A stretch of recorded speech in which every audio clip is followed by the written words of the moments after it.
Greetings! It's I, Athas and Campaign. Are you ready to dive back into the desert world of Athas? Yes, today we return to Dark Sun once more to explore Athas and its dangers.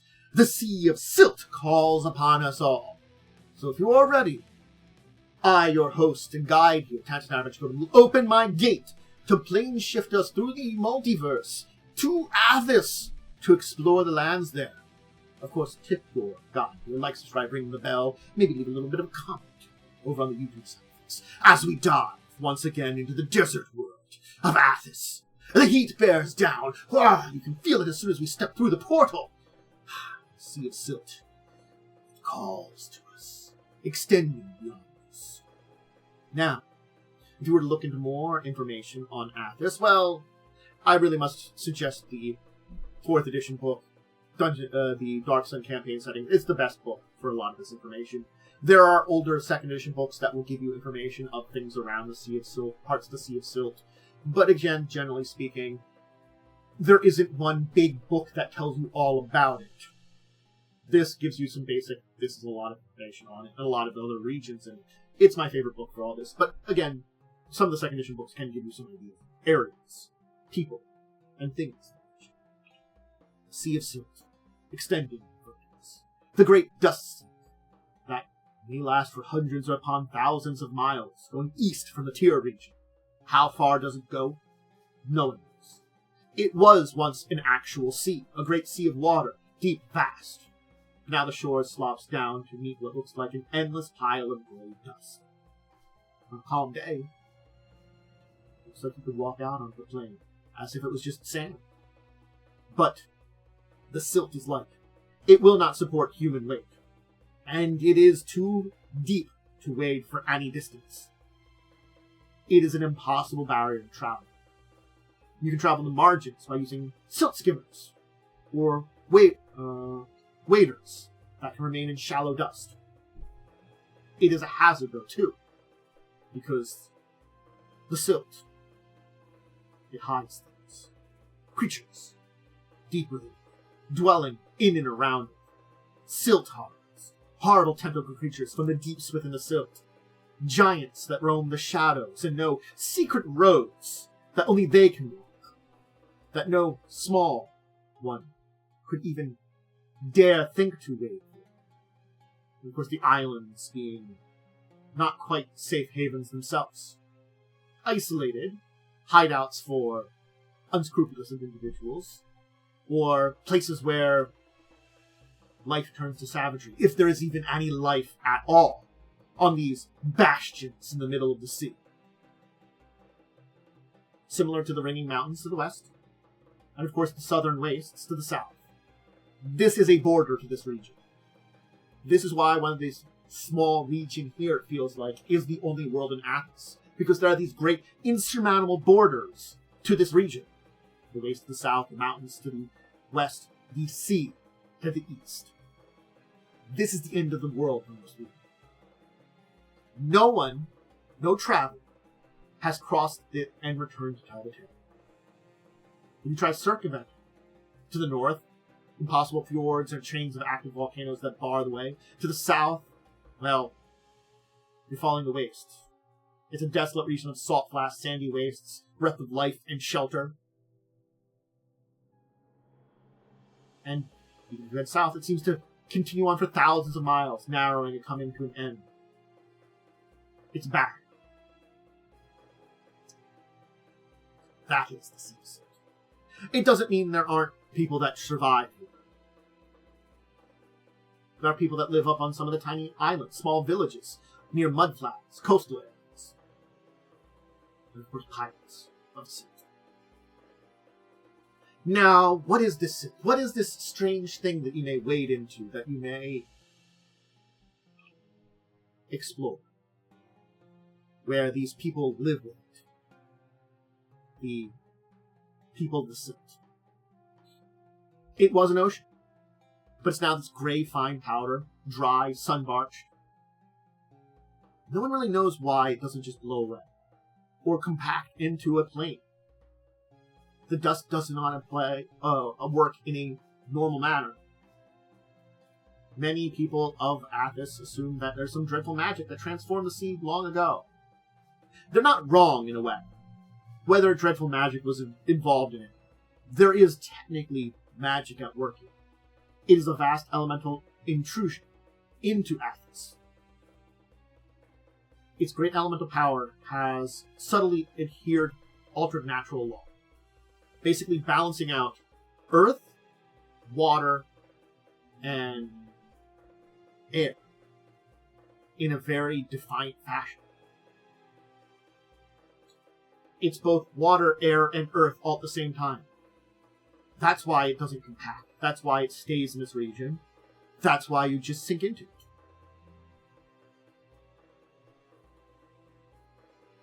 It coalesces and refuses to compact.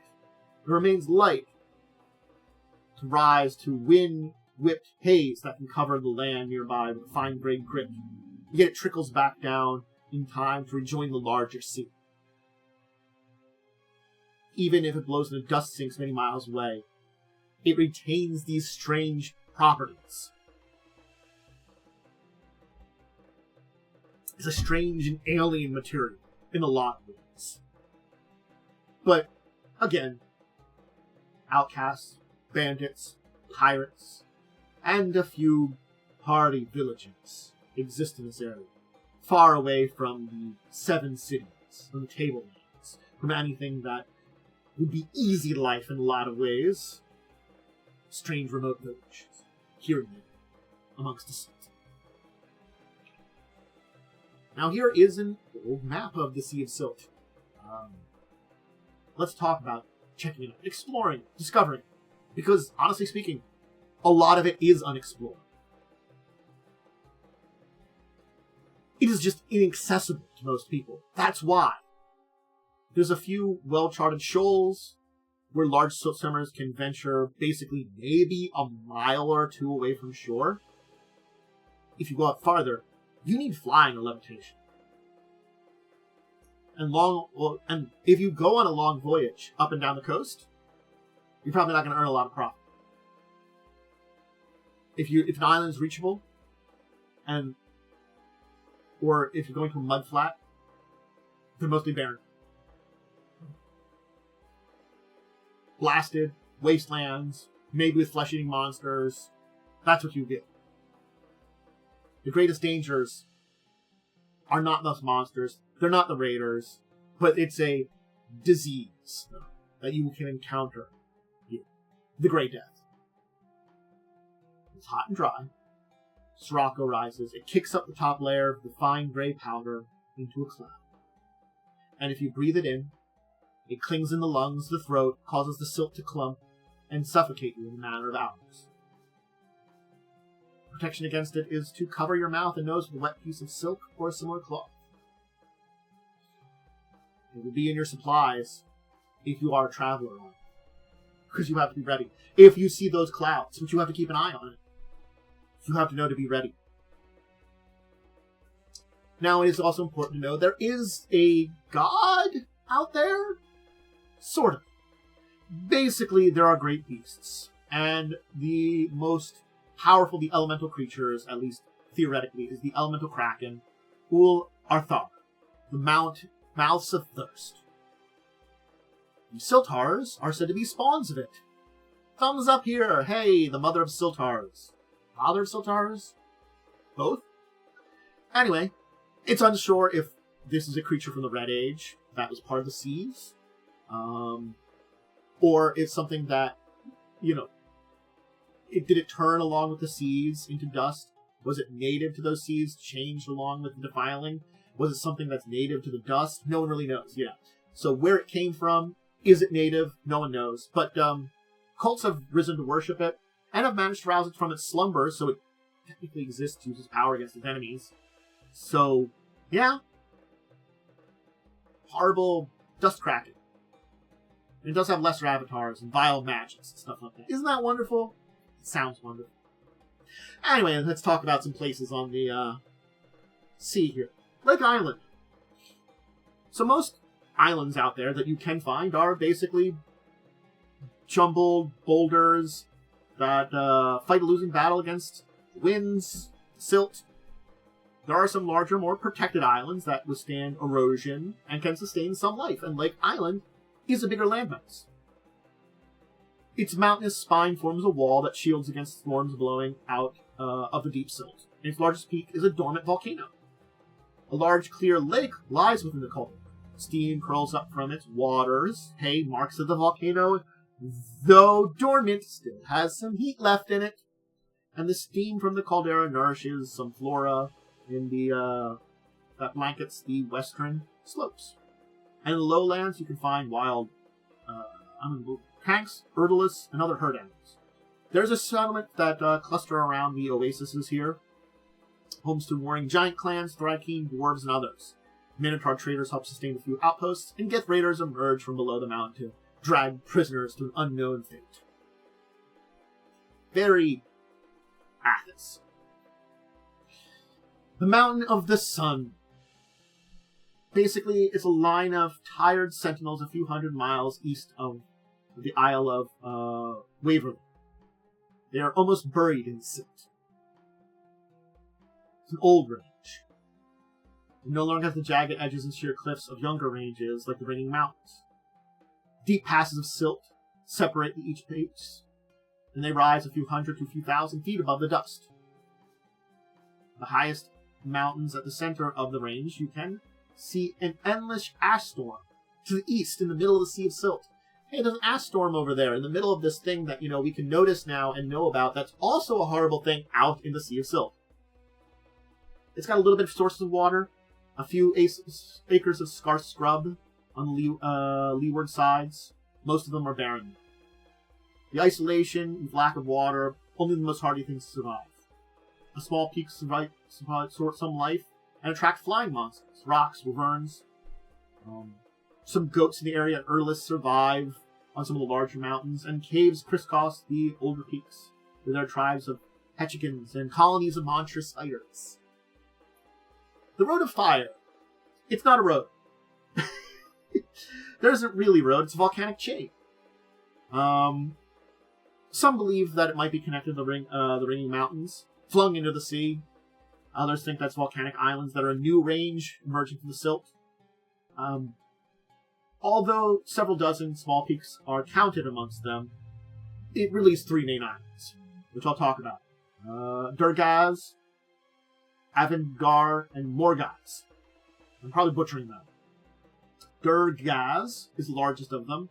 It's got a broad plateau with volcanic rock that is mostly flat, except for the range of steep rocky cliffs on the southern shore. It's got a deep pit in the center, which emanates hellish red glow of magma far below. It connects to the elemental chaos. Yay! So elemental beings, fire lashers, rock fire dreadnoughts, fire archons, emerge from there, burning everything. There's also some beast giants of the Kal-Ish Thas tribe that dwell in the southern highlands, and they have a slow nomadic circuit up and down the coast.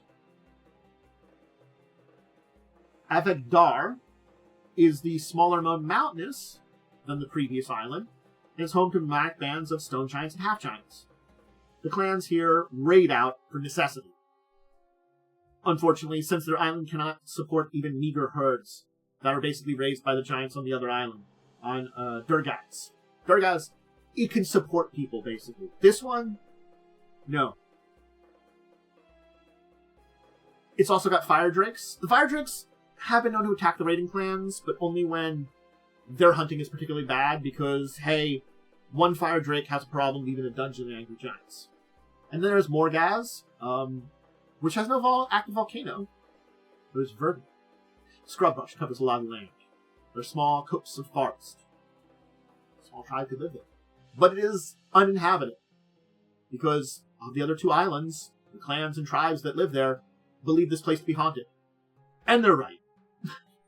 There's a shattered keep on the southeastern tip of the island, and it's home to an ancient order of preservers. Their former leader is a powerful ghost named Hakar that lingers in those ruins. So, yeah, there's a good reason that this verdant paradise is left alone. There's a powerful ghost there. Rokum rises out of the dust like a shattered fang of an enormous beast. Opens only at the peak of midday on the hottest days of the year. a sharp, jagged spire of basalt. In the wilderness beyond the Beastlands, it appears wherever its master can work the greatest mischief. And the master of it is Fagiai, a Rakshasa prince, who uses magical sendings to lure Shault sailors and travelers to his black palace, especially if they're in desperate need of something. He claims to be able to provide such needs for exchange for services rendered within 1,001 days. Now, the Rakshasa is unfailingly polite and candid. If asked, he freely admits that the task he sets is likely to be difficult, even deadly, and that his clients might die while attempting. However, he assures them that the laws, which he does not define, the term he uses though, forbid him from setting a task that is impossible or whose outcome is certain. For his magic to work, the task must have an element of chance and uncertainty. If anybody's profited from his bargain, it's unknown. You could always listen to him. It's cool. Shault. It's an island that lies east of Lake Island, far out into the Sea of Silt. Hidden by blowing dust, virtually inaccessible by silt skimmers, it has a secret. A thriving lowland forest. A small ridge of mountains along the southern edge, except for that, it's entirely filled with forest. Bizarre, exotic, dangerous trees. Things forgotten to the rest of Athens. It's fertility partially from its geography, protected on three sides by tall cliffs, but also by primal magic of the half-giant druid Meredith that protects the island. If you come as a visitor, and you mean no harm, Meredith and her three apprentices will tolerate it. But it comes at a price. Knowledge of the island's existence and location has to not spread. So, you are subject to a ritual that compels you never to speak of the island. And if you refuse, they will attack you with intent to kill. They do not want violence, but they will preserve this island no matter what. And she can call upon 40 giants of varying kinds that are fiercely loyal to her if she really needs to. So don't mess with her. Now, at the heart of this jungle, from her, Meredith, far from her giants, is an ancient city ravaged by the march of time. The jungle has torn down chunks of wall, collapsed buildings, the greenery grows on stone. Neither Meredith nor the giants know who built the city. The murals and carvings survive display script of an unknown language. And since it receives few visitors and the druid avoids the ruins, the vaults and tomb remain undisturbed. If you are an adventurer, Meredith doesn't mind to explore the city, assuming you can prove cooperative enough for her to tolerate their presence at all. But there are dangerous things deep below the surface. The Silt Archipelago. Far from the southeast of the estuary of the Fourth Tongue lies the Silt Archipelago, an unusual region of shallow silt and mudflats. Much of this is shallow enough for giants' roads to exist, basically places where tall creatures can pass. The islands of the archipelago are home to many giants, deadly creatures that haunt the mudflats in the Sea of Silt. A small number of tiny villages also. It's hard here, but free. The residents believe themselves beyond the reach of sorcerer kings, do not practice slavery. If raiders or slavers come in this area and attack these villages, which they do from time to time, the human and dwarf warriors will be fierce and determined, and if they cannot turn away an attack, they have giant tribes in the area that are willing to lend a hand. And they make deals with. Now the merchant houses based in Baltic do send caravans down here and trade for staple goods. Food, water, hemp, giant hay. In return, they have melak hide, bone, cank nectar, manufactured goods of glass and workstone. That is beyond what these villages can make. So they're like, we can bring you some really awesome stuff. Give us some of your things. Two more places to mention. The Vanishing Lake. One of the largest body of water in the region. It's a vast mudflat south and east of the estuary of the lake, the Fourth Tongue. It stretches more than 20 miles in length and 5 in width. Its difficulty is exactly hard to judge. For the silky muck that surrounds the lake is easily mistaken for more mudflat. Periods of drought cause the lake to evaporate. So during the months of high sun, there's less water, more mud. Eventually the open water disappears entirely, and the lake seems to vanish, leaving behind a thin, watery mire. When the sun beats less fiercely, during the months of sun descending, The water source wells up once more, and the lake becomes obvious in the eyes of all. Old silt sailors claim that the periods of open water grow shorter and farther apart as the years pass, and that someday the lake may disappear and never return. It's home to aggressive water drakes, silt runners, floating mantles, tratharings, other dangerous creatures that live in the surrounding mudflats. It's also protected by an ancient, powerful druid known as the Old. Most folks don't encounter him, but occasionally a lost traveler, half dead from thirst and sun sickness, claims to have been set on the right path and given a water skin by an old druid who disappears into the silt. And finally, we can visit the Verdant Isle, which doesn't exist. Does not exist. Well, if you go to Tyr, to Cromlin, some tavern somewhere, you might hear tales of a lush island in the middle of the Sea of Silt, home to a secret city-state ruled by a benevolent monarch and ringed by wide lakes of cool, pristine water. Paradise. And if you're lucky enough, or the right map, which many people might have the right map for sale, wink wink, you can find the Verdant Isle and live in ideal luxury. Rumors might refer to an island of Ebe, a wealthy and populous kingdom during the Green Age. Some scholars speculate that's what it refers to. Others dismiss it as a mirage and lure of foolhardies out into the sea, where they drown the silt. The wilds take as the city, a mighty citadel concealed in a valley of dust and fire, is a hidden retreat of the dragons. Does it exist? Is it true? Is it there? It could be all of those things and none of those things combined together into one. There's the Sea of Silt. Granted, there's plenty of other places to visit, I'm sure of. If you use some of the older books, you can find more places, more locations, small villages, other interesting places, maybe tombs, hidden mountain areas, all these kind of things that you can visit on the Sea of Silt. It's a place of adventure and danger, from the dust itself, which can choke you out, to the various creatures from the silt horrors down beneath. There is always a danger when it comes to traveling in this very, very deadly area of mystic elemental silt, where the very laws of nature have been altered by magic. And whether it started because of some defiling magic long ago, or after the defiling magic came in and the things changed to this age that we are now in Athas. Unknown to say. But nonetheless, the silt remains this interesting material and a place of both horror and, certainly speaking, imagination. And for some, life. And maybe there is something out there worth diving into the silt for. Not going to be trade. Maybe exploring a little.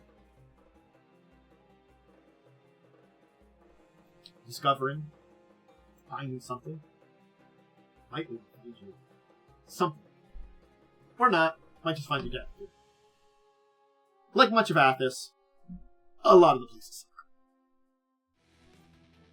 But that'll be it for today. Hope you enjoyed, once again, diving into Athas and Dark Sun. If you enjoyed this and want to see more of my stuff, hey, I have a schedule which goes up on my social medias and my community page of my YouTube. On the social media side, that's my Discord, Blue Sky, X/Twitter, linked in below, either on my Twitch side or in the description of your YouTube. That tells you when I'm going to be live over on Twitch, which is either recording some tabletop stuff, doing some gaming things, doing other stuff. A lot of stuff over on there. The general schedule is given you there. That's a little bit more open-ended for things. My YouTube schedule is also up there. That's pretty exact. Changes, if there's any video issues and stuff. But let's just let you know when to check and expect things. I do keep a pretty good schedule of uploads and stuff, too. Hey, let me know what you think of the Sea of Silt. Have you had adventures there if you've played some Dark Sun? Or, if you are planning on playing it or thinking about playing it, would you face the Sea of Silt? Would you seek its dangers? Let me know in the comments below what you think about that. And in the meantime, remember to do that other stuff you like, subscribing to the bell. Always helps out. Anyway, I'm going to get going, hang out with Twitch, maybe do some more vid recordings, do some other stuff. Until next time, I bid all of you out there a deep and wonderful farewell.